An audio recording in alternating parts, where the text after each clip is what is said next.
Virtually everyone in the northernmost Bahamian islands ravaged by Hurricane Dorian, the Abacos and Grand Bahama, has been displaced, their homes leveled, the businesses wiped out, their roads and other basic infrastructure destroyed.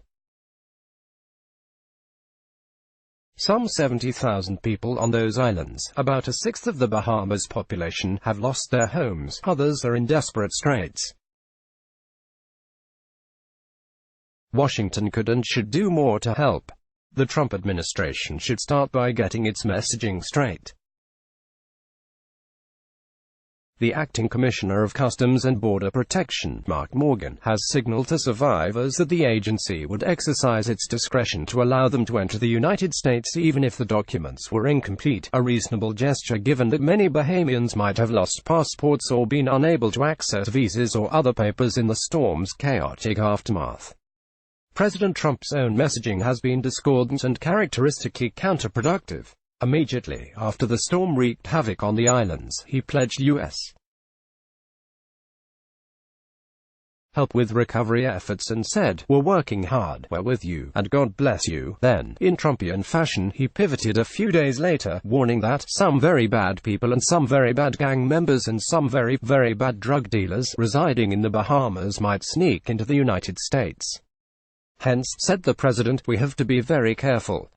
Sign up to receive opinions pieces in your inbox 6 days a week. News outlets reported this week that temporary protected status, the program that allows foreigners who are victims of wars and natural disasters to remain and work in the United States rather than return to their home countries, would not be considered for Bahamians. The government of the Bahamas has made no formal request that TPS be extended for its citizens already in the United States, perhaps not wanting to antagonize Mr. Trump, who has tried to end the program for Haitians, Salvadorans, Hondurans and others living in the United States who are beneficiaries. Mr.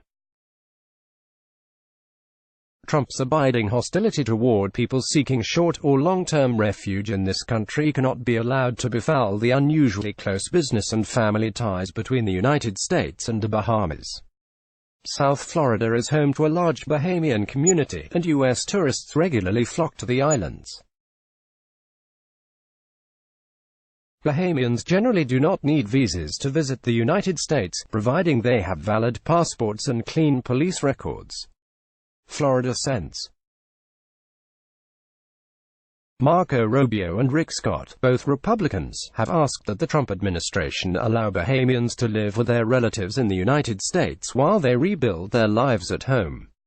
That would be a good start. In effect, it appears to be in line with what Mr. Morgan said authorities are already doing.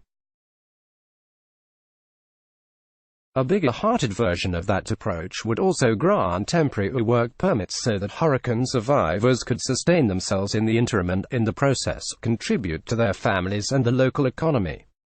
With the possible exception of Canada, the United States enjoys no relations with any close neighbor as friendly and frictionless as those with the Bahamas, reachable by boat from South Florida in a couple of hours or less. The administration's response to the cataclysm wrought by Dorian should be commensurate with the strength of those ties. Read more. The Post's view, the U.S.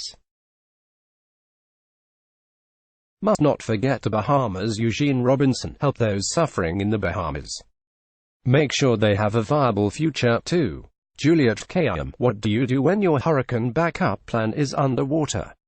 Kathleen Parker, Dorian has become the goddo of hurricanes. Eugene Robinson, sea level rise could claim Mar-a-Lago, and Trump's empire lets block ads. Why?